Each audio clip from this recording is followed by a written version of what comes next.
tal, pode sentar à vontade. Eu vou pegar mais algumas cadeiras e colocar lá atrás. Como vocês podem ver, viram aqui,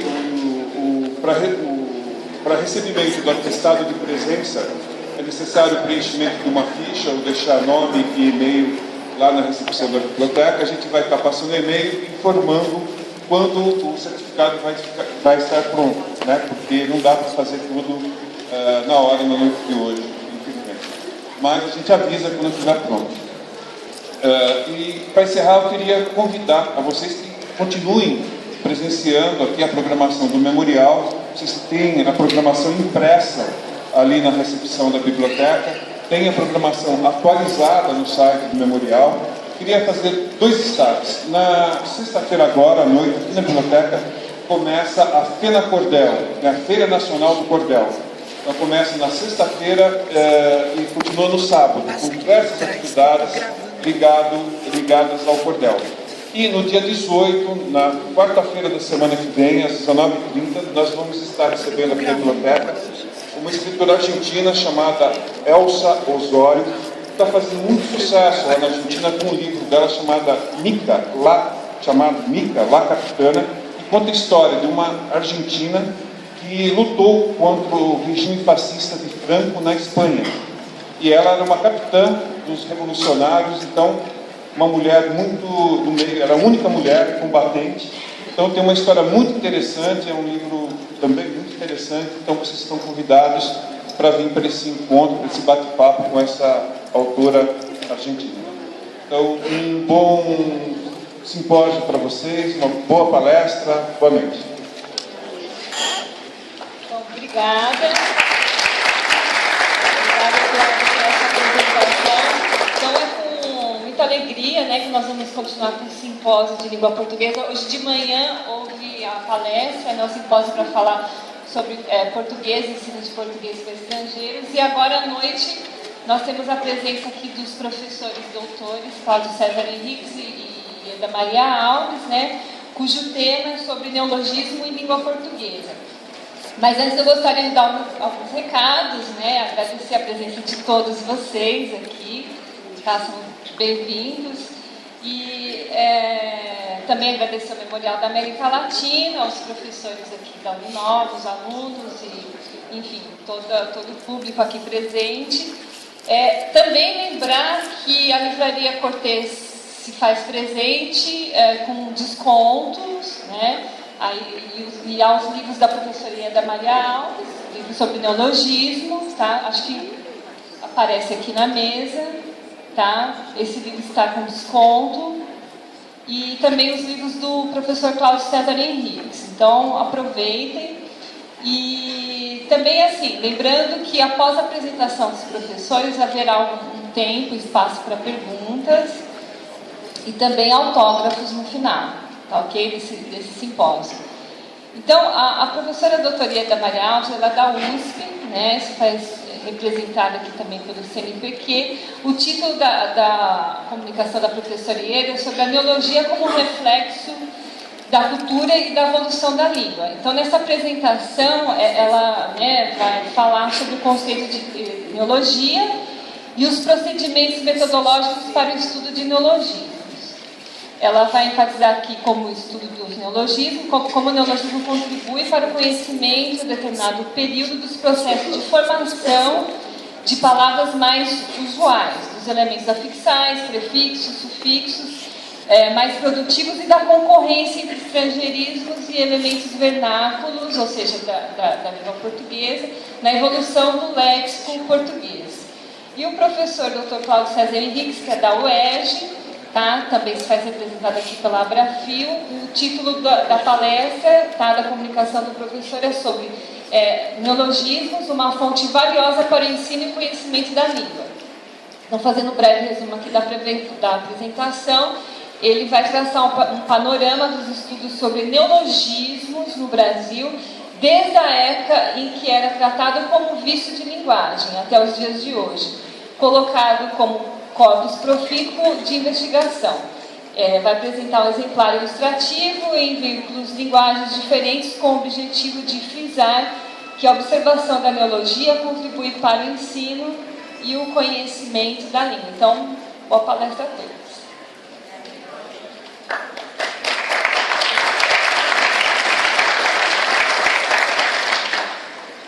Então, boa noite. Eu agradeço à direção do Memorial esse convite, a Helenice Costa, essa oportunidade de estar aqui com vocês, nesse espaço assim, tão diferente, né, da sala de aula convencional, e a oportunidade também de estar com meu colega Cláudio Henrique, que eu gosto muito. Bom, então, eu vou tentar falar em meia hora, né, no máximo, sobre como os estudos sobre a neologia, sobre as palavras novas, eles podem contribuir ou refletir, né, para nós verificarmos a cultura de uma língua, né, como os falantes veem no mundo, né, e a própria evolução da língua, quer dizer, como é que nós estamos formando novas palavras. Bom, então aqui eu vou falar assim, inicialmente o conceito ou os conceitos de neologia e neologismo, falar como é que eu me baseio, né, para dar meus exemplos e, bom, e depois desenvolver isso, falar a neologia como ela reflete a evolução da língua e depois como ela reflete a cultura dos falantes da língua. Bom, então, etimologicamente, né, neologia e neologismo são duas palavras que vêm já do grego, neo, né, novo, né, e com o qual a gente forma muitas palavras, né, e logos, né, que é linguagem, né, palavra, né. Então, a neologia com o sufixo ia, que também vem do grego, significa ciência, arte, tratado do novo. Né? No caso, o novo aqui, então, seriam as palavras. Já o neologismo, é interessante que ele é formado com o sufixo ismo. Né? E o sufixo ismo ele significa, por exemplo, moralismo, né? A doutrina da moral, né? Comunismo, sistema dos comunistas. Né? Então, esse ismo aí dá um outro tom, né, que a gente vai ver depois em muitos autores, né, inclusive nós, como o professor Cláudio vai mostrar, nas nossas gramáticas.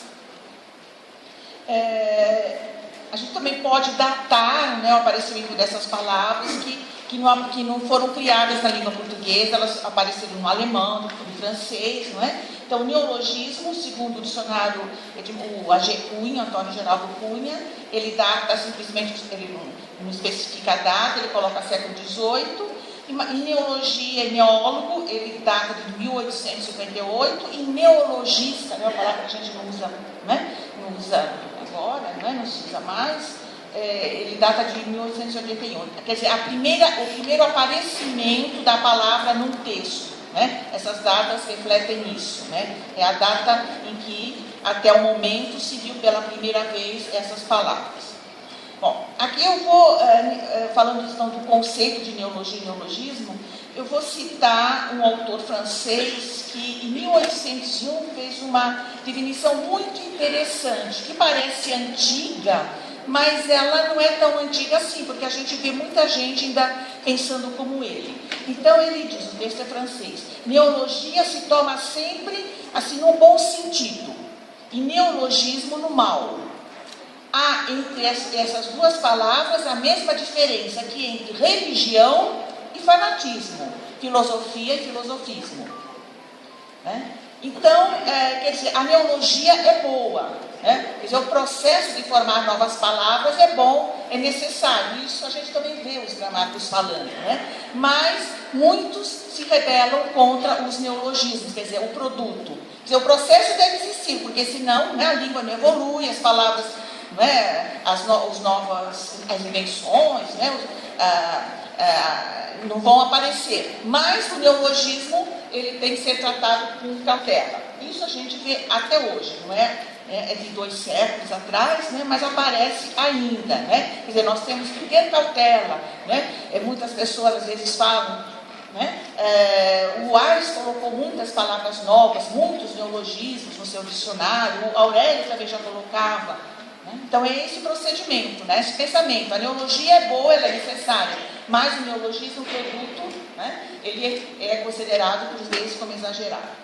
E aí eu tomei uma definição que aparece no dicionário, nosso mais assim, recente dicionário, né? Do Ais e Vilar, em que ele vai falar: neologia é o processo de formação, né? Caracterização e emprego de novas unidades léxicas, registro dessas unidades, e na secção 3, o que eu achei muito interessante, é ele já colocar o conjunto de neologismos. Porque a gente ouve muito assim: tem muita neologia nos blogs, por exemplo. Né? Tem muita neologia, mas na verdade não é muito processo de formação. As pessoas estão querendo dizer que há muitos neologismos. Né? Então estamos usando neologia, né, por neologismo. Então neologia como um coletivo.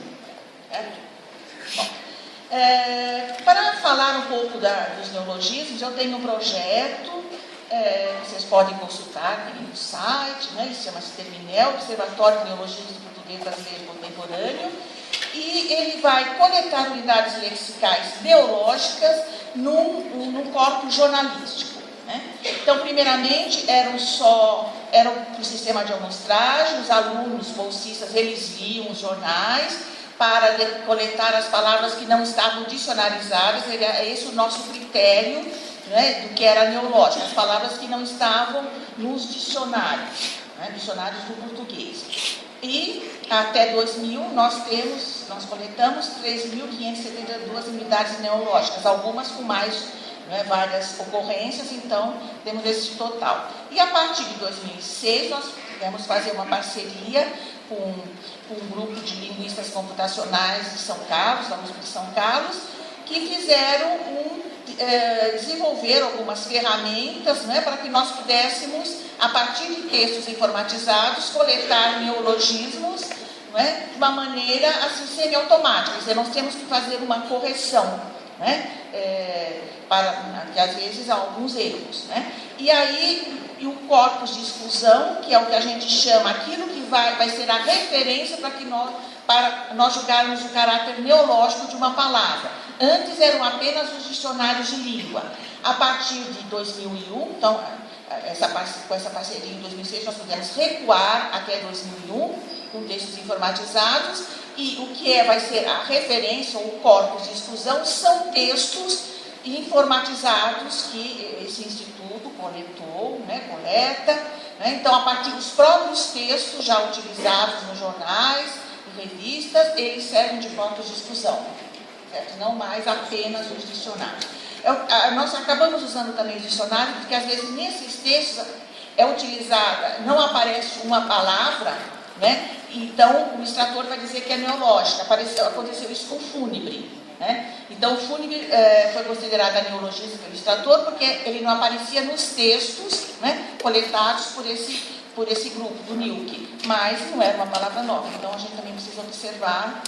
Bom, aqui eu estou dizendo, então, que os neologismos, então esse é o meu corpus, né, é o corpus em que eu me baseio, o corpus jornalístico, né, jornais e revistas, e aqui eu estou me citando, né, é uma coisa em que eu acredito, né, então eu escrevi, então vou dizer.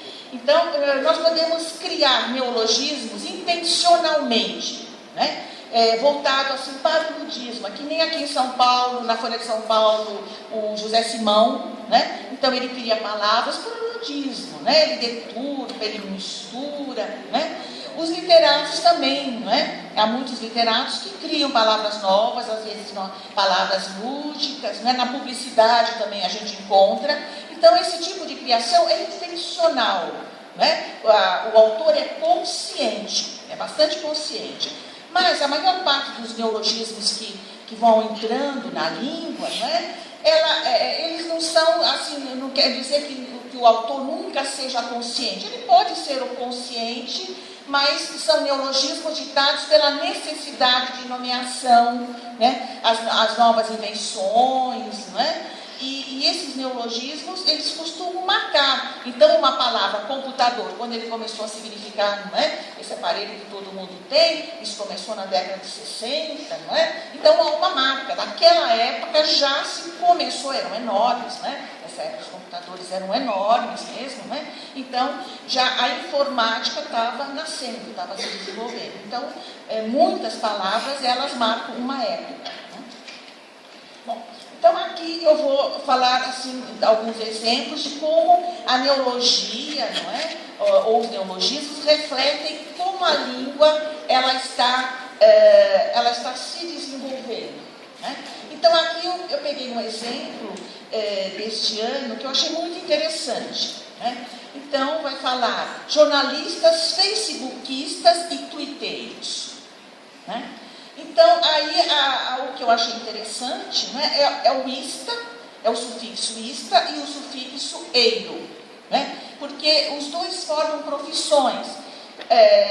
Mas pelo que a gente vê que ista, né, forma profissões assim, mais elaboradas, que exigem estudo, como jornalista, né, dentista, né, oftalmologista, e o eiro, né, costuma juntar-se a profissões assim, mais manuais, açougueiro, marceneiro, né? Às vezes apareceu marqueteiro, né? No início eles não gostaram, depois se acostumaram, né? Agora se acostumaram, mas existe assim essa diferença. E aqui eu fiquei me perguntando, então o Facebook é mais nobre, né, do que o Twitter. Eu cheguei a essa conclusão que eu não sei se é verdadeiro ou não, mas eu achei muito interessante essa diferença, né, na formação, né, dessas palavras com os dois sufixos. Aqui nós temos um exemplo, a tocação de campainha. Né? Então, a partir de um verbo, como tocar, nós podemos formar substantivos em são e mento. Né? Então, a gente pode se perguntar, por que não formou o tocamento? Né? Por que só tocação? Né? Então, são coisas assim que a gente vai observando. Aqui hoje eu coloquei paparicação, não é? Paparicar está no UAS, está registrado no UAS, e paparicação está no Aulete Online também. Bom, então, paparicação a gente ouve, não é? Ação de paparicar e paparicação. Mas também eu achei paparicamento, não é? Que as duas estão corretas, porque com os verbos em ar, da primeira conjugação, nós podemos formar substantivos em são ou mento. Então, paparicação e paparicamento, os dois existem, assim como internação e internamento, medicação e medicamento.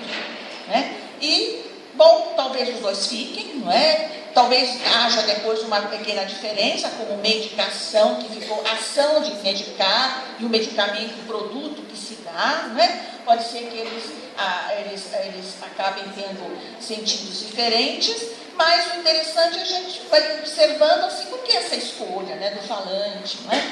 Acho que o falante nem sempre pensa nisso, né? A maior parte dos casos ele não está pensando. E aí nós podemos ter dentro do projeto uma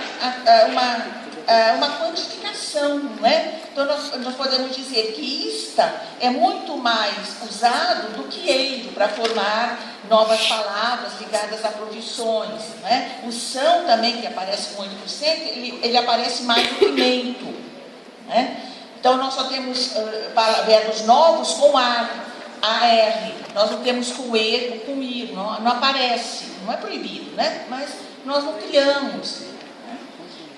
Bom, e se a gente pensar nos prefixos, né, mais recentemente, desde a década de 80, começou a aparecer um mini. Não se usava mini antes, né? Depois começou a apareceu primeiro a mini saia, né, no inglês, mini skirt, depois passou, a partir de 80 nós tivemos.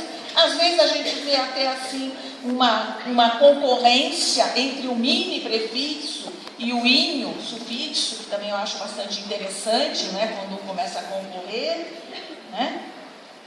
E mais recentemente nós temos os nanos, né? As formações com nanos, e nano é um prefixo usado na física, né?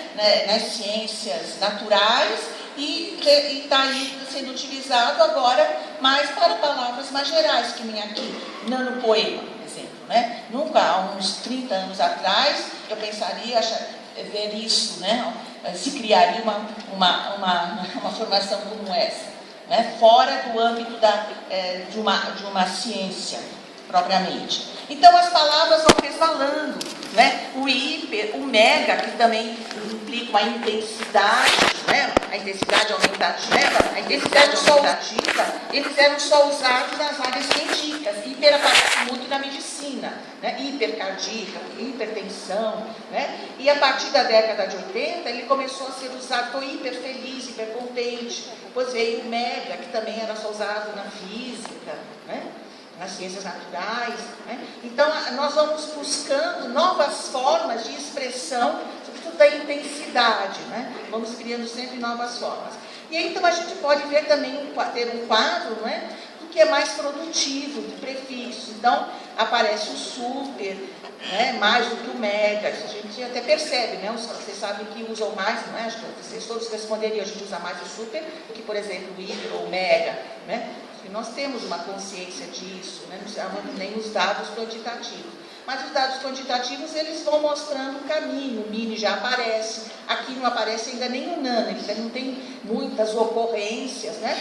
Mas ele já está por aí. E também nós podemos ver quais são os processos mais produtivos de neurologia, né? Então, a gente vai ver que nós vamos ter muita derivação prefixal, né? Muito mais do que derivação sufixal. Né? Nós vamos formar também muitos compostos, compostos por coordenação, por subordinação. E os estrangeirismos, não é? Eles ocupam 17%. Eles não ocupam um espaço enorme, como muitas pessoas pensam, né? O que ocorre é que muitas dessas palavras estrangeiras, elas são muito repetidas, então dá a impressão, né, mas assim, a diversidade delas não é muito grande. Bom, por outro lado, nós também podemos então ver a neologia como reflexo da língua, da cultura da língua, não é? O que ela reflete, não é? O que as palavras novas refletem da cultura de um povo. Então a neologia que a gente emprega, que a gente cria aqui, ou os neologismos, né, que estou falando agora no coletivo, né, é diferente do português, né, ou do angolano, português angolano, português europeu, porque a nossa cultura, né, tem aspectos comuns com eles, mas nós temos, né, elementos muito diferentes. Bom, aqui eu estou citando uma colega, Aparecida Izquierdo, que vai dizer, não é, que vai destacar que é no nível lexical e no léxico que nós podemos ver, não é, as experiências do grupo. Não é? É o léxico, não são os fonemas, não são os morfemas, nem é a sintaxe que vai revelar mais as características de uma comunidade linguística. Né? É no léxico que isso vai se refletir. Bom, então eu coloquei alguns exemplos, né? Então nós temos muitas palavras ligadas à corrupção. Né? Estou destacando isso não porque só nós que temos corrupção, não, todos os povos têm corrupção, né? Mas os jovens, né, que estão saindo nessas manifestações de jejum têm enfatizado muito isso, né? Agora no 7 de setembro também, né? Então, por isso que eu enfatizei com vários exemplos. Então nós temos o mensalão que foi usado, né? Para aquele, bom, todo mundo sabe que é o mensalão, e o mensalão era usado no imposto de renda, né? Não era uma palavra nova, ele teve um outro sentido, né? Foi chamado, eles tomaram, né, a palavra, né, para aquelas remessas, aqueles atos, né, irregulares. Bom, e ele ensejou, né, temos o mensalão, vamos ter um mensalinho, né, a oposição, aí vieram os mensaleiros, aí é coelho, não é cuísta, também a gente vai pensar, por que não é cuísta, né? Então, alguma coisa ligada à corrupção, então não vai escolher o isca, vai escolher o eiro, né? Bom, temos aqui também, os franceses também usam fantasma, né, para aquilo que não existe, não somos só nós. Mas eu acho que nós estamos usando muito, né, porque nós temos, ultimamente, está aparecendo muito, né, contas fantasmas, empresas fantasmas, alunos fantasmas, né, e há pouco tempo eu vi o buraco fantasma, né, buraco fantasma aqui em São Paulo, né, então era a empresa que fazia concertos, né, que em buraco, Na verdade, não fazia concertos, porque não havia buraco. Alguém telefonava, né? Ali do grupo, telefonava, a prefeitura ia, né? Tinha que fazer concerto, não fazia nada porque não tinha, né? Não tinha nem buraco. Bom, com tantos buracos que nós temos, né? Bom, outro elemento que apareceu, que tem aparecido bastante, mas já desde 92, olha, o Collor Duto, em relação ao presidente Collor. Nessa época ainda não havia o mensalão, né? Depois apareceu o propinoduto, que é de propina, o duto da propina. Né?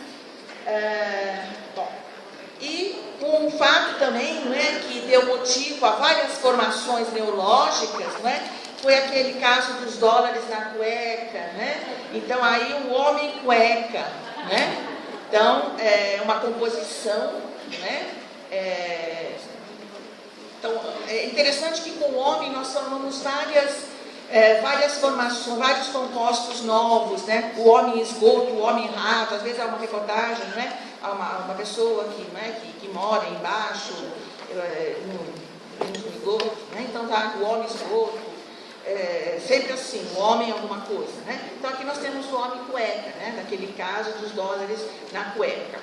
E aqui temos um neologismo semântico, né? Que é o blindar, quer dizer, o blindar, que era utilizado para outras coisas, com esse sentido específico de proteger um político, né? De deixá-lo assim, né? Meio proteger mesmo, né? Para que ele não fique vulnerável, né? Aos atos ilícitos. Então, blindar aí, no caso, o Antônio Palocci. Bom, mas não é só de corrupção, né, que a nossa neologia, né, apresenta. Então, aqui, os modos de vida, né, novos, a gente observa que nas últimas décadas, bem recentemente, né, nós temos a moda dos esportes radicais, né, escalada, trek não é tão radical assim, né, mas novos esportes que, assim, há 40 anos a gente não praticava, né? Bom, e o incentivo à bicicleta, né, que não é só aqui na cidade de São Paulo, né, não é só no Brasil, a gente está vendo em nível mundial, mas que está gerando assim, um número muito grande de novas palavras. Então, por exemplo, as cicloviagens, né? Depois, então nós temos o cicloturismo, né, o turismo de bicicleta, né? A rota cicloturística, né? Cicloaventureiros, né? Então, e outras várias formações, né, com um fato novo. Isso não era pensável há 10 anos, né, quando não se estimulava, né, como atualmente, né, esse andar de bicicleta. E aqui eu dou um outro exemplo que eu chamei a festividade do brasileiro. Né? O brasileiro é muito festivo, né, muito brincalhão, né? Isso se reflete na formação de novas palavras. Então, bastou a presidenta Dilma falar do pibão, né, vamos ter um pibão, né? Já começou, não é? Mas será que nós vamos ter mesmo? Será que vai ser um pibinho? Né? Então, nós temos em vários contextos essa oposição, né, entre o inho e o ão, né, que mostra um pouco assim, de ironia, né, de brincadeira, né, assim, uma falta de crença, né, mas reflete assim uma festividade do brasileiro. Bom, e temos também o que vem de fora, a cultura que nós recebemos de fora, né? E aí é engraçado o cueca, né? Que ele aparece novamente, né, com o Gate. Né? O Gate é um caso de corrupção americana, né? Já na década de 70. Então, que foi exportado não só para o Brasil, né? Nas línguas românicas aparece, e o inglês continua usando o Gate, né? Pouco tempo o Mônica Gate, né? Então aqui nós temos o cueca Gate, que é nacional, mas com o elemento, virou um sufixo, né? Um emprego sufixal, não é? Baseado na corrupção, né? Tem origem na corrupção americana. Bom, e aí nós temos, por exemplo, os esportes, né? As artes marciais, aqui vem do coreano, né? Vem do chinês, né? Aqui temos o tênis, né? E uma vez uma pessoa falou assim, todos os nomes dos nossos esportes são ingleses. Bom, se nós importamos o esporte que vem dos Estados Unidos ou da Inglaterra, necessariamente nós importamos o nome. né? Voleibol. Houve uma época que a gente falava o bolocesto, né? Para basquete, mas não se fala mais, né? Bolocesto a gente não ouve mais, então ficou polo aquático, exatamente, né? Exatamente, aí essa formação vernácula. Mas o que vem de fora, né, em geral, ele vai tomar, então é a cultura do outro que nós incorporamos, e aí vem os empréstimos, né? Então, uma das formas mais representativas da cultura externa é o fast food, né? Esse hábito que nós não tínhamos, né? De uma lanchonete, uma comida bem rápida, né? Isso era uma coisa que começou acho que na década de 60, né? Com o Bob's, né? Mas foi o primeiro, e, bom, se incorporou, né? Então, são hábitos que nós vamos incorporando, né? E aí eles vêm sob forma estrangeira, né? Se elas vêm dos Estados Unidos, vem em inglês. Bom, e aqui nesse quadro nós temos elementos que se juntam com o ciber, né? De cibernética, o I de e-mail, o bio, né? Que forma biocampeão, orgânico, biopirata, biodiversidade, eco, né? Bom, então o que eu quero mostrar aqui? Que nós estamos na era, vocês, os jovens, não percebem isso, né? Mas não, a partir de 80, da década de 80, o mundo teve transformações muito grandes, né? Rapidamente, né? Transformações muito grandes. Entramos na época da informática, né? Uma coisa que a gente não pensava, né? Quando eu estudava na década de 60, comecei a estudar, 50, 60, como é que a gente ia pensar que ia mandar um arquivo, né? Tinha que ir lá na biblioteca, copiar, xerocar, né? Imagina, escanear, mandar, né? Essa facilidade que os estudantes têm hoje, né? Bom, não havia. Então, entramos na era da informática. E ciber, né, vai representar isso, cibercafé, ciberespaço, cibernauta. Então, nós estamos vendo os elementos importantes culturalmente entrando na língua, né, formando palavras. Né? Então, ciber, o I do e-mail, então a gente fala e-cinema, e-comércio, né, e-livro. O bio e o eco que estão representando essa tentativa, ou essa necessidade, né, que nós estamos sentindo mais, de viver mais, de uma forma mais sustentável, né, mais ecológica, de comer melhor. Né? E o narco, né, todas essas palavras, elas marcam, né, também problemas contemporâneos, né, mais contemporâneos, sempre houve, né, mais contemporâneos aqui, que estão se apresentando. E por último, o meu último exemplo é mostrar que até um elemento gramatical nós podemos importar de uma outra cultura. Né? Então, aqui esse texto, que era um texto para explicar o aço, né, é do Estadinho, um caderno para crianças e adolescentes. Então, o aço é um sufixo que já veio do latim, é um sufixo muito antigo que nós não estávamos quase empregando. Nós falávamos, às vezes, mulheraço, né, golaço, né, mas ele estava, assim, praticamente sem formar novas palavras. E aí veio, não é? Começou no Chile, com o presidente Allende, que era socialista, a classe média chilena começou não gostou, né? Começou a sair nas ruas batendo panelas, né, contra o governo do Allende. Então isso, cacerola, né, no espanhol, então o cacerolaço era esse bater de panelas. Os jornais nossos começaram a usar caçarolaço, nós temos a forma caçarola, e logo passamos para o panelaço. E daí, não é? O aço até ele ficou polissêmico, porque quando a gente fala barulhaço, apitaço, né, buzinaço, não é só grande, é uma coisa, é um barulho também, né, repetitivo. Né? O aço acho que ficou polissêmico, tem um de grande, que sempre foi, deu um presentaço, né? Presente assim grande, importante, e o aço assim de barulho, né, barulhento, que aparece em apitaço, buzinaço. Então, um evento, né, que começou no Chile, depois os argentinos também fazem muito isso, né? Nós incorporamos as palavras, nós não fazemos muito, né?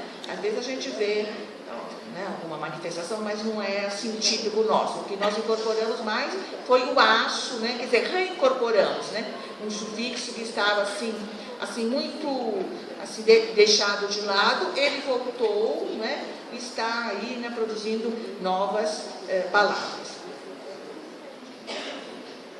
Abraçaço, exatamente. Aí ele pegou, né, também o aço do abraço, né, o abraçaço. Né? Muito interessante. Bom, e aqui, na verdade, esse é o meu último exemplo, também é o decretaço do Menem, né, que foi presidente da Argentina, né? Aparece a palavra em espanhol, né? Então nós vamos assim decalcando, né, informações com aço, né? Que o aço é bastante empregado no espanhol, né, da América Latina. Bom, então era isso que eu queria mostrar para vocês, como as palavras novas elas podem mostrar como a língua está caminhando e como o povo, né, a cultura, e mostra também assim elementos culturais de uma comunidade linguística. Bom, e aí eu termino com uma citação da professora Biderman, né, que foi uma lexicóloga, uma estudiosa do léxico muito importante, né, que o léxico ele pode ser considerado o tesouro vocabular de uma determinada língua. Né? Ele inclui a nomenclatura, todos os conceitos linguísticos e todos os referentes do mundo, do universo cultural criado pelas culturas humanas atuais e do passado. Então, ele é o menos linguístico de todos os domínios da linguagem, porque ele vai refletir o extralinguístico. Né? Um fonema, um morfema, eles não vão refletir como as palavras, né, aquilo que existe no mundo. Então, era isso, gente. Espero que tenha entendido.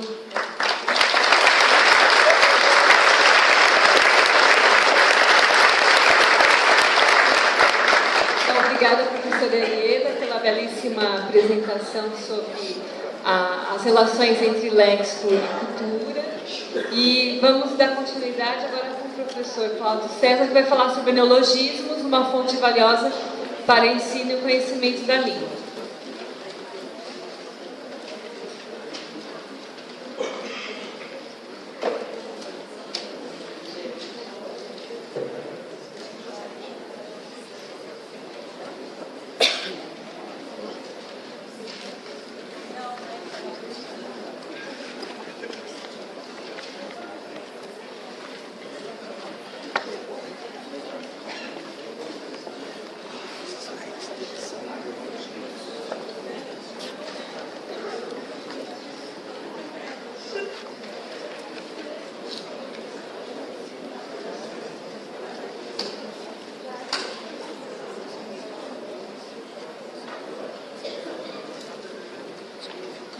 Boa noite a todos.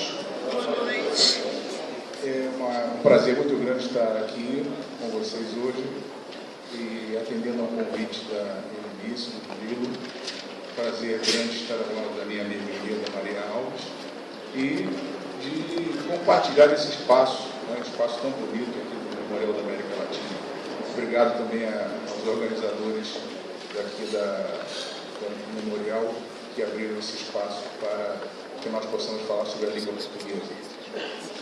O tema que eu vou abordar, está aí na tela, né, neologismos, uma fonte valiosa para o ensino e conhecimento da língua, tem o objetivo de dar continuidade ao que a professora Ieda apresentou, com essas particularidades de um corpus fundamentalmente da linguagem da imprensa, mas eu quero fazer um percurso, né, porque acho importante que a gente tenha uma informação a respeito dessa passagem do tempo sobre o estudo dos neologismos, sobre o tema dos neologismos. Né? Por isso que eu coloquei nessa descrição da mesa isso que está aí escrito, né? Breve panorama dos estudos sobre neologismos no Brasil, desde a época em que era tratado como ofício de linguagem até os dias de hoje, colocado como um corpus profícuo de investigação. A apresentação de um exemplar ilustrativo em veículos e linguagens diferentes com o objetivo de frisar que a observação da neologia contribui para o ensino e o conhecimento da língua. Então, um dos primeiros slides da professora Ieda mostrava uma frase do século XIX, em que o tema do neologismo era abordado com um viés negativo, um viés positivo para a neologia e um viés negativo para o neologismo. Então, o que eu quero chamar a atenção é o seguinte, que o neologismo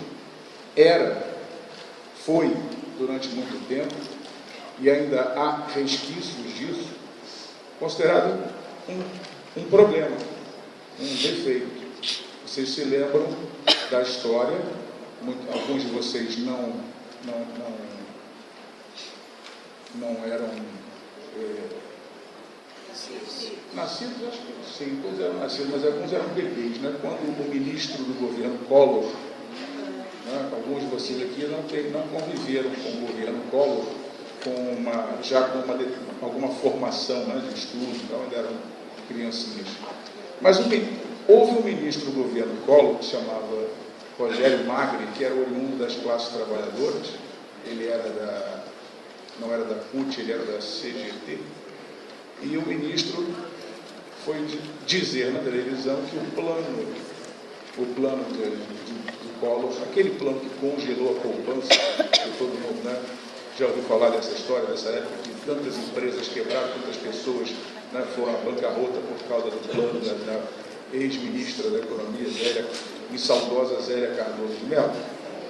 E o ministro do Trabalho, que era oriundo das classes trabalhadoras, disse que o plano do governo era imexível. Então, vejam, isso é década de 80, não tem tanto tempo assim. E na década de 80, a sociedade, né, capitaneada pela mídia, declarou o seguinte: este ministro disse uma palavra que não existe. Não é isso? Disse uma palavra que não está nos dicionários. Então, ele disse um neologismo. Mas ele disse isso porque ele não tem cultura, ele é oriundo das classes trabalhadoras. Então, todo um arcabouço, né, do preconceito contra o trabalhador, contra a pessoa de classe oriunda das classes menos favorecidas, tudo isso estava embutido naquele comentário. Esse caso da palavra imexível, ele é emblemático porque ele revela uma faceta da sociedade a respeito do neologismo e a respeito das classes trabalhadoras, a respeito das pessoas mais simples. Veio depois o professor Ivanildo Bechara e escreveu uns artigos sobre essa palavra imexível e mostrou por A mais B, por C mais D, que não havia problema nenhum com a palavra imexível, que ela estava muito bem formada, que a palavra não estava dicionarizada simplesmente por um critério dos lexicógrafos e que ela não tinha problema algum, portanto não havia motivo para essa crítica toda que tinha sido feita. Passou um pouco de tempo, na primeira edição que apareceu depois do dicionário seguinte, o Ais ou o Aurélio, a palavra imexível apareceu no dicionário. A palavra imexível está no dicionário até hoje, e a gente pode dizer assim, graças ao Magri, né, que a palavra imexível apareceu no dicionário.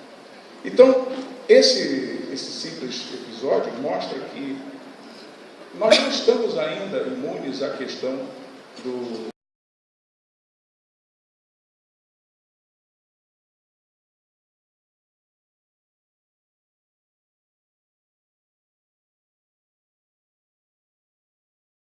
últimos dicionários, usando os penúltimos, essa palavra não estava. Nos últimos que eu fui pesquisar essa palavra nos dicionários, ela não constava ainda, mas ela aparece, provavelmente em dicionários de teoria da literatura, dicionários de termos literários, e assim por diante. Então, o tema que eu vou abordar, eu trabalho com ele em 2 livros especificamente. Um é esse livro, que se chama Léxico e Semântica, e o outro é o livro de Morfologia, chamado Morfologia.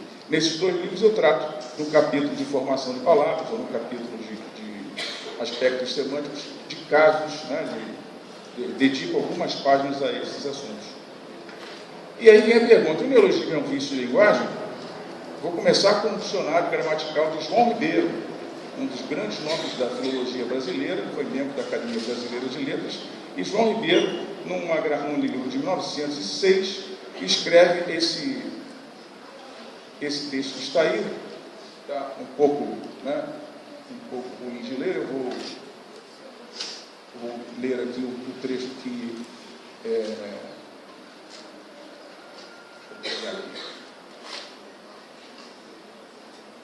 vejam bem a dureza das palavras de quem explica o que é neologismo. Ele diz que tratou dos neologismos em vários pontos do livro, nos artigos sobre anglicismos e italianismos. Tá? Depois vou pular. O neologismo por derivação é a faculdade de dom fecundo de todas as línguas cultas, mas os escritores não devem abusar desse tesouro, pois denunciam nímia pobreza de vocabulário. São condenáveis, pois, neologismos como este. Beneficia-se o ator X, um homem bem posicionado. Tudo isso era neologismo em 1906. Veneracionar, compromissar, e outros quejandos. Quejando é palavra de sentido negativo, pejorativo, né? E outras porcarias que tem essa. E não são raros na mísera literatura dos maus rabiscadores de periódicos. Então, pegou pesado, né?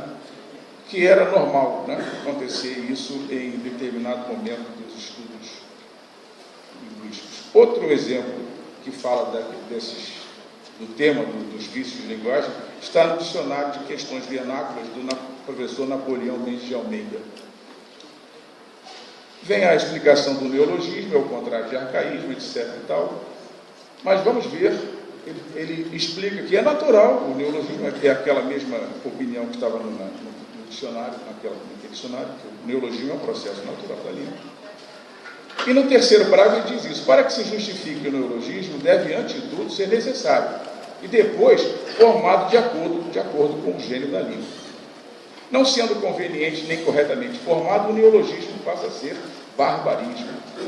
Não nos sintamos surpreendidos com não encontrar incancelável em nenhum dicionário, não surpreendidos e tampouco desencorajados de empregar no comportamento comercial. O fato de dicionário trazer somente palavras de largo uso não nos impede de empregar compostos jamais usados, mas necessários em dado momento. Então, é possível, é permitido usar os neologismos, né? Quando desnecessário, por ignorância de termos já existentes, olha o caso que ele dá, é o caso de imexível, e que ele diz que não devia ser imexível, devia ser imissível, mas isso é outra formação.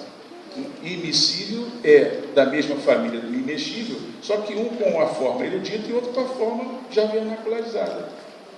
Enfim, ele diz, né, que ninguém deve, por ignorância, é o caso de imexível, é condenável a inserção em sentença de responsabilidade. Um dia, alguém precisará empregar inabsolvente, inabreviável e outras. Uma vez necessário e possível, o composto tem foro de correção. Mas vejam que a carga continua pesada e nós já estamos aqui na segunda metade do século XX, quase ao final do século XX. Esse dicionário de questões vernáculas tem a primeira edição em 1981. Outro exemplo do livro Questões de Linguagem, do professor Maximiano Augusto Gonçalves. Vejam que o professor fala dos neologismos e fala de uma forma bem técnica, mas ao final ele faz um comentário bem interessante. Entretanto, vejam lá no alto da página, a palavra neologismos está no item que se chama vícios de linguagem. Por mais que se coloquem panos quentes nos neologismos, eles são vícios de linguagem, porque senão não estariam nessa seção do livro, não é? Então veja lá, são palavras ou expressões recentemente criadas ou introduzidas que procuram firmar-se na língua. Não é? Quando se originam do próprio idioma, são internos, e quando provêm de idiomas estranhos, chamam-se externos. Vejam que o tom aqui é bem ameno, é um tom técnico, não é um tom de acusação como os outros dois anteriores. Aí ele fala dos neologismos cultos, dá exemplos, dos neologismos populares, No outro parágrafo, os neologismos de origem externa, portanto, são os estrangeirismos, né? Então, tudo isso é normal. Em virtude, mais descendo, em virtude da magna importância dos estrangeirismos na formação do vocabulário de nossa língua, dedicamos-lhes adiante um capítulo à parte. E aí vem a parte que eu quero comentar. Muitos gramáticos verberam os neologismos, talvez com excessivo rigor. Mas sem eles, sem essa fonte inexaurível, como se enriqueceria o nosso idioma? Como atender às necessidades vocabulares no progresso permanente da ciência, da arte, da indústria, do comércio e das relações sociais? A nosso ver, só deve ser rigorosamente condenável o neologismo mal formado, aí aquele escorregou, feio, né, ou pretensioso. Quer dizer, o que é um neologismo feio? Essa é a parte, né, muito subjetiva do comentário do professor. Nós estamos no final do século XX nesses comentários. E o último exemplo, né, eu podia aqui fazer uma lista enorme de casos de vício de linguagem, está na gramática, que até é adotada em escolas, né, do Luiz Antônio Sarconi, que diz isso. O vício de linguagem é um arcaísmo. E aí, no segundo parágrafo, diz: o arcaísmo opõe-se ao neologismo, que não é propriamente vício de linguagem, já que descobrimentos tecnológicos, nova modalidade de esporte, novas realidades na ciência de todos os tipos, provocam o aparecimento cada vez mais de novos vocábulos. Aí ele dá exemplo de palavra de negrito. Muitas vezes, verbos são formados de siglas criadas. Tá? E também tem os exemplos. Encontram-se ainda na língua cotidiana estes neologismos, nem sempre aceitos por todos os autores. Acessar, buzinaço, elencar itens, estiletar, tirar, não, layoutizar, agudizar, etc. Aí vemos aí no final. Muitas vezes, de fato, ocorrem neologismos inaceitáveis, tais quais showmício, coitado do showmício, né? Inaceitável é completamente aceitável, né? Overdose, por quê? Né? Overdose, isso deve ser alguma coisa, né, em homenagem ao Cazuza, talvez, fiz aquela música, né, que chama Overdose, não tem a música do Cazuza, chamada Overdose? Enfim, quer dizer, vejam que são opiniões altamente problemáticas, porque elas estão datadas e quem garante que uma palavra que hoje pode me parecer feia, daqui a 10 anos ela está completamente integrada? Quem vai decidir isso é o uso, é o usuário da língua. Não é o gramático, não é o linguista, não é o professor isoladamente que vai dizer isso. Não adianta nada. E aí vem, ao final, essa prática própria de gente sem nenhuma escolaridade, olha que coisa, sem nenhuma escolaridade e responsabilidade, é absolutamente imperdoável e deve ser repelida com veemência, sobretudo pelas pessoas de bom senso. É muito forte. Né? Essa gramática deve estar... Ele que propõe fixa, deve ser grafada por PI, TS, cedilhar, né? Em vez da forma italiana. Todas as pizzarias iriam à falência, né? Se seguisse o Sarconi. Enfim, quer dizer, mas vejam, são obras que estão, essa, por exemplo, ainda está sendo reeditada, né? E vai para a escola, vai para a mão do estudante e vê isso, que o neologismo tem que ter essa, né? Você tem que usar luvas, né, para ver as palavras. Mas não há nada disso, nós sabemos que não há nada disso. Né? A professora Ieda mostrou ainda agora um corpus, né, riquíssimo de exemplos que são retrato de uma cultura, retrato de uma época. E conforme a presença de prefixos, sufixos para determinados processos de formação, que tipologia de empréstimo nós temos, isso tudo tem consequências que não são puramente gramaticais, né? Isso tem muito mais do que isso. Mas tudo começa na gramática, tudo começa na análise dos morfemas, dos processos de formação, da etimologia, tudo isso começa. Então, eu digo que o neologismo é uma fonte de pesquisa e ferramenta para o ensino. O estudo do neologismo é parceiro do professor de língua portuguesa em sala de aula, no ensino médio, no ensino fundamental. Evidentemente, com o discernimento, com a adequação que o professor deve dar a essa abordagem. Eu vou citar aqui o livro da professora Nelly Carvalho, Criação Neológica, Teoria e Prática, que diz isso. Os neologismos já foram considerados como um fenômeno apenas retórico e gramatical. A situação, contudo, se modificou quando passou a ser estudado sob o prisma da dinâmica da criatividade. A invenção de novos meios de expressão faz parte de diversos aspectos da evolução da língua desde suas origens, o que torna o estudo dos neologismos cada vez mais atraente e atual. É que, além de testemunhar a criatividade e a informatividade nos lexemas, tem profunda ligação com as modificações do mundo exterior e com as disciplinas extralinguísticas. O reconhecimento do estado de uma língua implica o reconhecimento intuitivo do caráter de novidade de certas palavras. Algumas pertencem à fala, mas ainda não à língua, porque tem condição provisória. E aí, virando, né, para o outro extremo. Então, o neologismo deixou de ser um vício de linguagem, passou a ser uma virtude de linguagem? Eu não diria isso, né?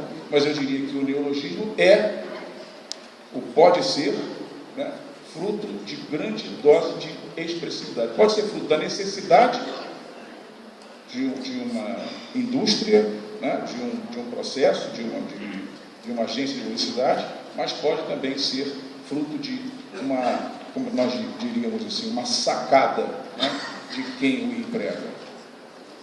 E aí eu vou dar alguns exemplos que não são tirados da linguagem da imprensa nem da literatura, não são exemplos tirados da linguagem impressa no dia a dia. São exemplos, são flagrantes do cotidiano, são imagens que estão presentes. Portanto, o neologismo está presente a qualquer momento. É capaz de a gente sair daqui, olhar a primeira placa na rua e a gente se deparar com o neologismo. Para provar que o assunto é bem diferente hoje, eu coloquei aqui 8 capinhas de livros, né? Não coloquei essa capinha porque já está aqui dando soco, né? Mas vejam, um clássico nos estudos de neologismo é o livro da professora Carvalho, que é Neologismo. Outro clássico é o livro da professora Ieda, Neologismo e Criação Lexical, da editora Ática. E mais 6 livros aqui, Neologia em Português, livro recente da professora Margarita Correia, o livro de Eda Heloísa Bila, Os Neologismos do Português e a Face Social da Língua, o livro do nosso colega da UERJ, André Valente, Neologia na Mídia e na Literatura, um outro livro que tem uma coleção de artigos, ensaios sobre neologia e neologismo no Brasil, o glossário de termos neológicos da professora Ieda e o livro de Marta Nuremberg, acho que é Nuremberg, Neologismo da língua inglesa no português do Brasil. São alguns exemplos, né, para mostrar que o neologismo é hoje um assunto de grande presença nos estudos acadêmicos. A quantidade de dissertações e teses que trabalham com o tema do neologismo, incorpora variados, é uma quantidade bem grande. Além de livros, temos o Terminal, que a professora Ieda já mencionou ainda há pouco, que é o Observatório de Neologismo Português Brasileiro Contemporâneo, e para quem quiser passear no Facebook, tem até um Facebook, neologismo.com.br, organizado por uma pessoa chamada Matheus Rocha, não é o ator, é um escritor, mas não tenho informações sobre isso, só sei que é uma página que tem 73.148 curtições no Facebook, né? E vai ter mais um, porque eu descobri isso ontem e vou curtir essa página. Vou dar uma percorrida. Vou percorrer a página do neologismo para ver, né? Mas já olhei um pouquinho, achei interessante a maneira como essa pessoa organiza. Ou seja, o neologismo talvez esteja nele virando uma virtude de linguagem, né? Mas é preciso tomar muito cuidado, porque se transformar num modismo, acaba empobrecendo e perdendo o seu fator de novidade. O neologismo impacta quando ele surpreende. Você se surpreende com aquela palavra. Não estou falando do neologismo criado por necessidade para designar um produto novo, não. Estou dizendo a situação, né, de neologismo que tem a intenção de surpreender o leitor ou o interlocutor. E aí vamos examinar exemplos do cotidiano. Então vejam bem, uma placa de trânsito, a palavra montagem, não está adicionalizada. Existe o verbo multar, mas a palavra montagem não está adicionalizada. Ela está institucionalizada no instante em que ela aparece numa placa e no instante em que ela aparece numa legislação de trânsito, como também acontece com a palavra pedagiada, que está aí na entrada da ponte Rio-Niterói, rodovia pedagiada. São textos oficiais do Ministério dos transportes. Essas palavras aparecem. Então, elas têm que ir para o dicionário. O critério do lexicógrafo é incorporar palavras que já estão institucionalizadas. Essas duas estão institucionalizadas. Então, elas têm que ser, a qualquer momento, estarão incorporadas ao dicionário. Veja outro exemplo, uma placa, né, está sem hífen, mas tudo bem, pode ser com hífen, né? Favela, bairro. Durante o governo inteiro do insaudoso, estou usando muito o insaudoso, né? O insaudoso César Maia, no Rio de Janeiro, ele fazia disso uma propaganda enorme para o governo dele. Não era favela, era favela, bairro, né? Depois a palavra favela vai começando a ser evitada, né? Nessa época do politicamente correto. Ninguém mora em favela, mora em comunidade, né? E no Rio de Janeiro, o máximo que podia ser favela, bairro, que durante os 4 anos ou 8 anos dele foi muito usado. Vejam aqui em São Paulo e em outras cidades, lançaram uma rede de cinema chamada Cinépolis. Olha a sofisticação da criatividade aí, né? Quer dizer, a pessoa que criou esse nome sabe, ou supõe, que o espectador, o aficionado do cinema, conhece, né, o elemento grego lá de polis. Então, é a cidade do cinema, né, o complexo de cinemas, eu não sei, mas é uma palavra expressiva, né? Aparece nas charges, né, quando houve um problema com a carne de frango, a frangofobia. Tem? Tá. Ou então, num aviso do governo, expulsamos o chutômetro, uma propaganda do governo, propaganda institucional do INETRA, expulsamos o chutômetro de campo. Outra charge, o balãozinho aparece o Fernando Henrique, e o Chico, que é o chargista, fez a charge do Cleópatra, rainha do Egito.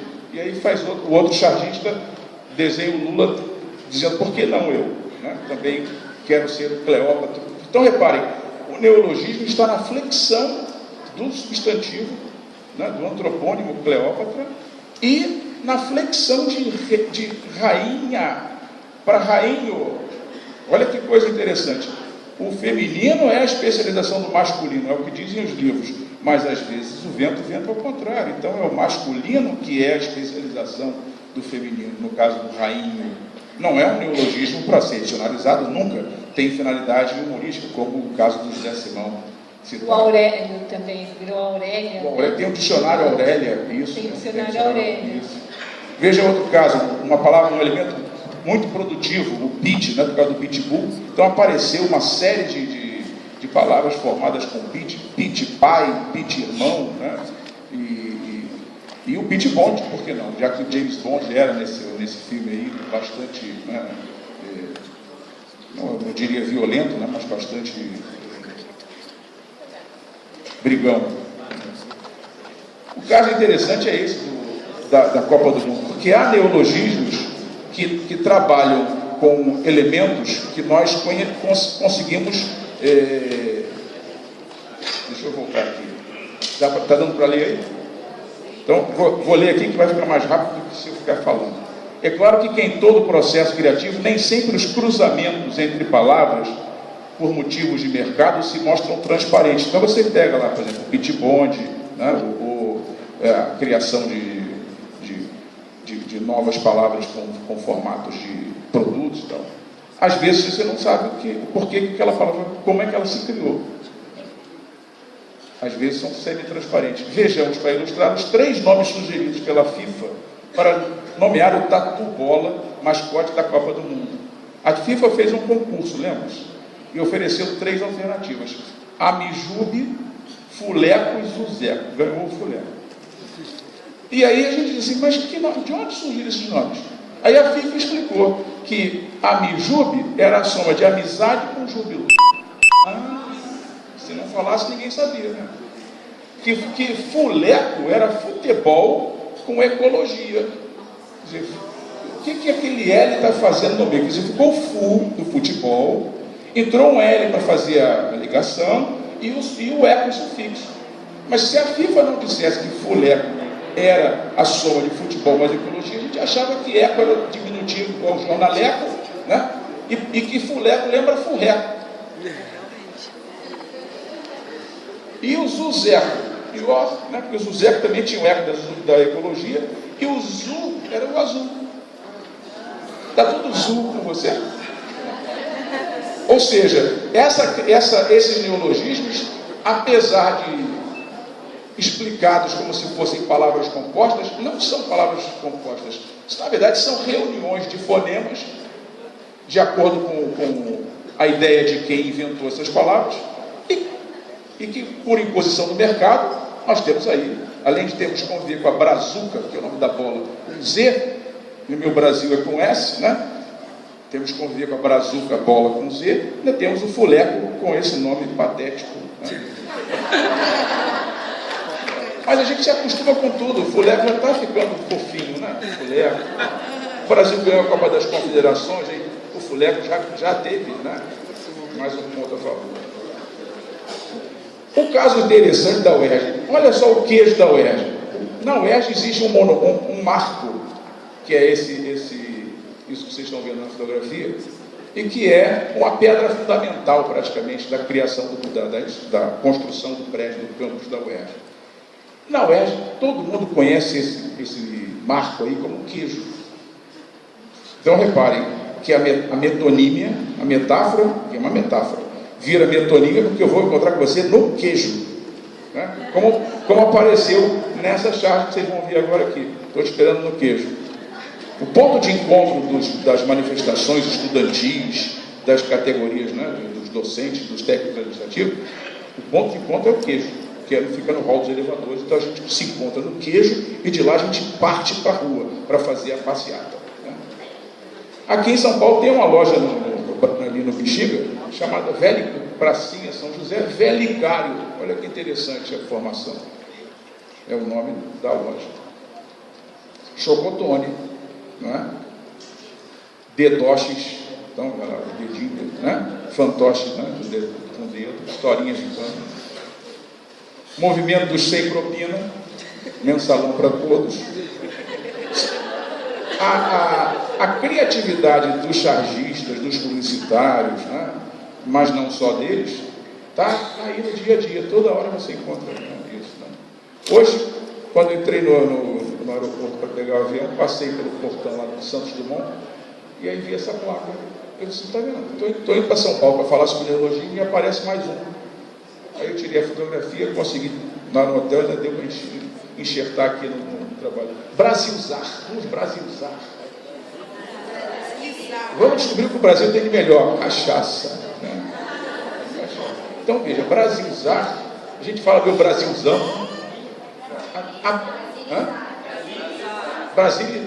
Perdão, exatamente, faltou aí. Brasilizar. Brasilizar, até podia ser Brasilzar também, né? Mas brasilizar é uma forma inesperada. Né? Vamos brasilizar. A brasilidade, mas é interessante ver isso. Mas aqui, Brasilzar é tomar cachaça, né? Pois é, reconhecer o Brasil é a cachaça. Né? E em dois casos, para encerrar a parte só de imagens paradas, vejam só o ciclo, né, que um pode percorrer um neologismo.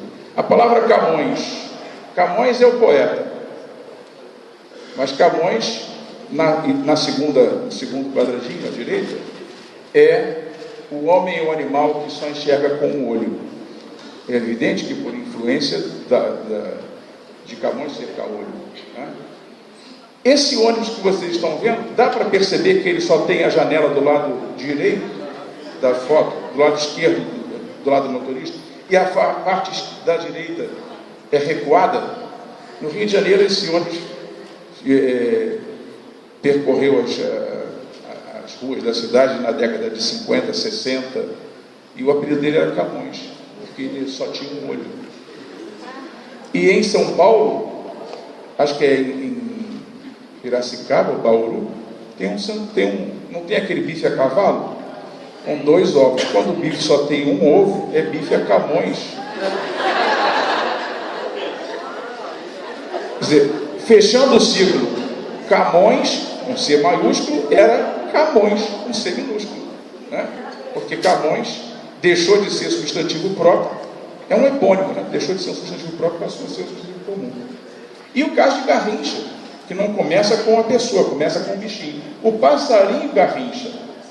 Metonimicamente, o jogador Manuel Ferreira dos Santos, que gostava de caçar passarinhos quando era criança, na sua cidade natal, Pau Grande, caçava garrinchas. E ele passou a se chamar Garrincha porque caçava garrinchas. Garrincha tinha as pernas tortas. Como é o nome da deformidade que existe? Qual é o nome popular da deformidade que existe das pessoas que têm pernas tortas? Garrincha. Então, veja, Garrincha, o jogador, era Garrincha, tinha as pernas tortas. A coisa acontece não apenas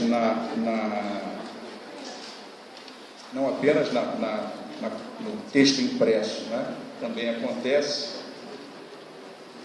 na linguagem em movimento, como vamos ver aqui numa reportagem, numa matéria da Globo News.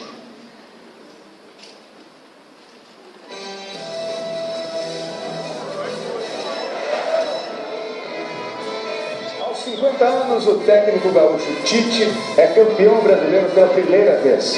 Foi a coroação do professor, que tem um estilo engraçado e um vasto vocabulário. É visível, o técnico do Corinthians, Tite, é mesmo um pensador. É, verdade. É boa pergunta. É difícil, não me pergunta mais nada. E de tanto pensar nas respostas para os jornalistas, o vocabulário farto foi além da oferta. Treinabilidade. É isso mesmo que você ouviu? Treinabilidade. Treinabilidade. Tite foi genial. É, verdade. Sim. Pegou o verbo treinar, transformou no adjetivo treinável e criou o substantivo treinabilidade. É técnico que vem aqui e fala em treinabilidade, fala em treinabilidade. Esse é um termo de universidade, né? Que é nada mais é do que número de treinos. Entrou em ação o dicionário particular de Tite. E sobre a ditibilidade, Tite leva na esportiva. Início de papo, mas depois de ganhar, relaxa e vambora. Esse tom professoral de Tite tem origem acadêmica. Antes de ser técnico, ele estudou na Faculdade de Educação Física, se formou. E claro que muito do que ele aprendeu nas salas de aula da universidade, ele aplica aqui, no campo de futebol. Porque eu tento passar uma ideia pra ele, sabe? Mais do que qualquer coisa, é passar uma ideia daquilo que tu quer. E fazer entender pelas pessoas. Tem sustentabilidade, tem governabilidade, tem sei lá o que de idade. Agora o técnico do vocabulário próprio também é o técnico campeão brasileiro. Ele nos deu uma verdadeira aula de, aproveitando o dicionário de Tite, uma aula de vencibilidades. Essa palavra vencibilidade não tem o significado que o jornalista quis que tivesse. Vencibilidade é aquilo que é vencível. O que é vencível perde. Certo? E para encerrar, um exemplo do tipo daquele em que as palavras são criadas sem que a gente consiga compreender quais são as suas peças, mas com uma finalidade expressiva, que acontece com essa música de Nelson Sargento. Com ela a gente encerra.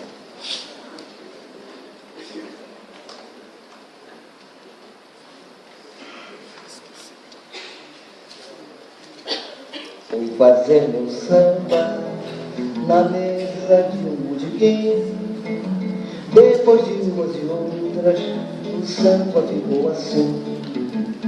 Estragonático, palicotético, cibalítico, estapafútico, protocológico, antropofágico, presolotérico, atroperático, pratofilônica, protocolágico, amegalônica. É isso aí, ninguém entendeu nada, eu também não. É isso aí, encantada, eu então vou repetir estragonático, panicotético, cibalítico, estapafútico, protopológico, antropofágico, presolopético, atroperático, pozolométrico, pratofilônica, protocolágico, anecanônica. É isso aí, ninguém entendeu nada, eu também não entendi. É isso aí, ninguém entendeu nada, eu então vou repetir. No caso do antropofágico, é a palavra que existe, e há duas palavras com uma pista, mais ou menos, que uma é atroverático e o outro é um outro remédio que ele dá, atroverático e... qual é o outro? Cibalelítico, né? Ele pode dizer, tomava cibalena, tomava atroverança, um nome de remédio.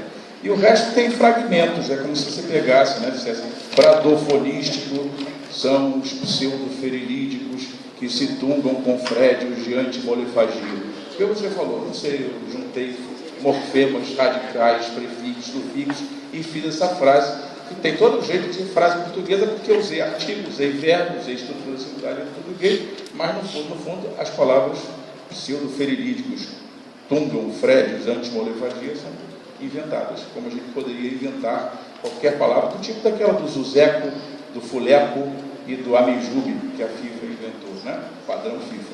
Muito obrigado.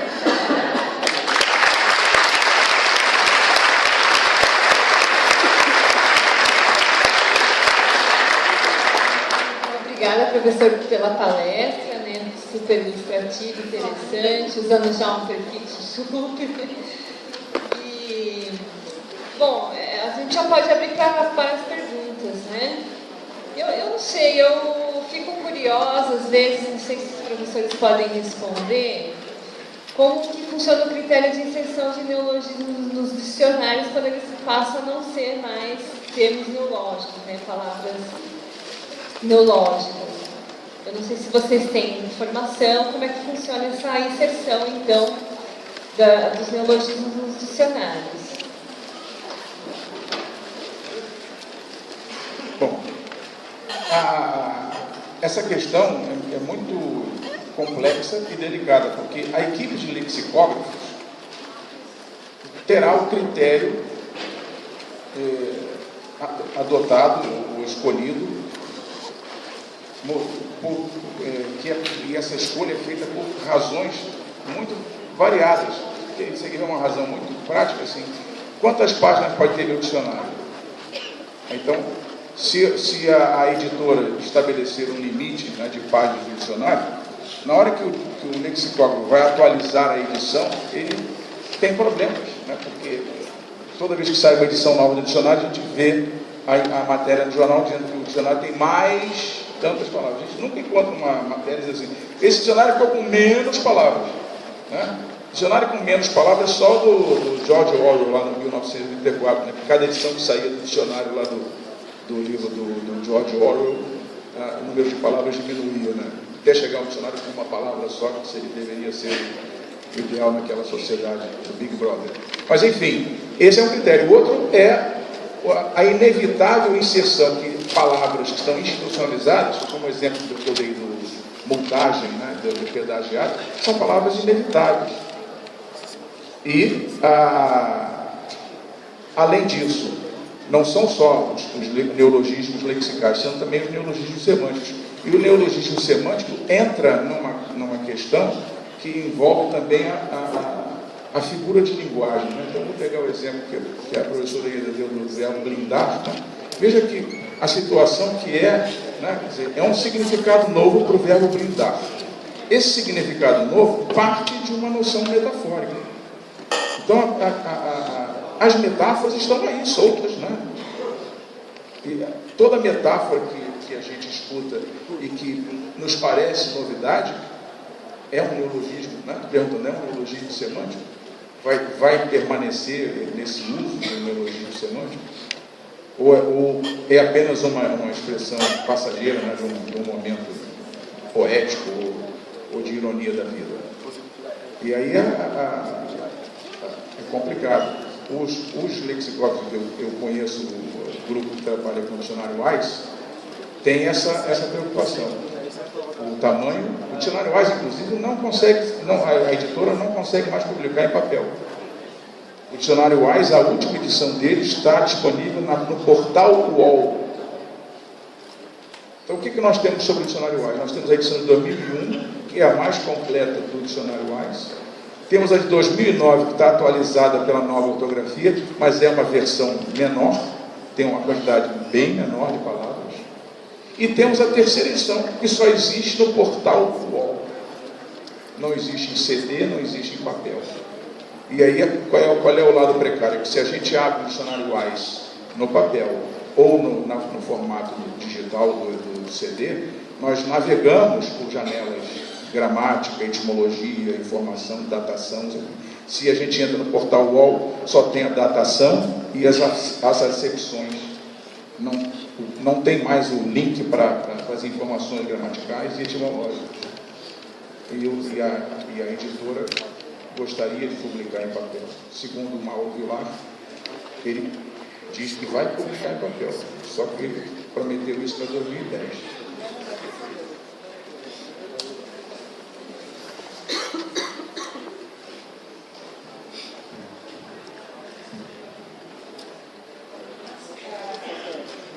Cada vez mais, os dicionários eles estão sendo elaborados com uma metodologia, uma disciplina nova disciplina técnica, que é a linguística de corpos.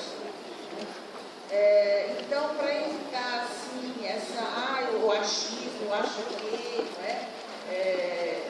Essa palavra deve entrar, aquela não deve, né? Uma metodologia com linguística de corpos, ela vai evitar, né, toda essa subjetividade.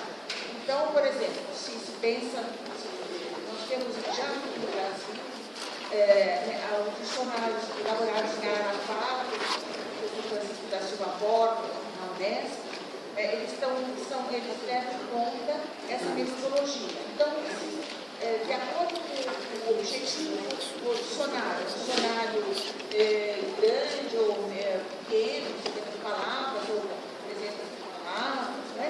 É um dicionário que vai ser geral, dali vai refletir a literatura, o jornal, a canção, né? Então se estabelece um código, né? Uma porcentagem do jornal, uma porcentagem da literatura, canções, né? Ou agora as escolas, toda a linguagem de internet, e a partir daí se estabelece um tipo de frequência. Então seriam as palavras mais frequentes que ficariam. Essa é uma metodologia assim, séria, né? Assim, dicionários para se evitar, né, esse acréscimo simplesmente, né, de palavras, né, uma forma assim, mais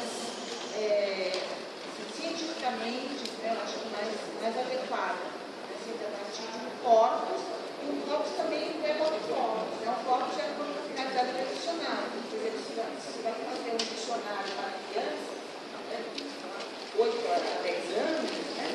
Então é preciso um corpus específico, né? História de notícias, quadrinhos, né?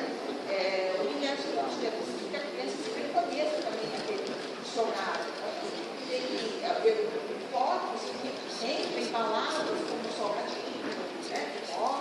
Não só palavras novas, mas, né? A gente quer se reconhecer também no dicionário. Pode ser uma coisa, por ter só palavras, a gente vai aprender no dicionário, mas a gente também quer se reconhecer ali, né? Então,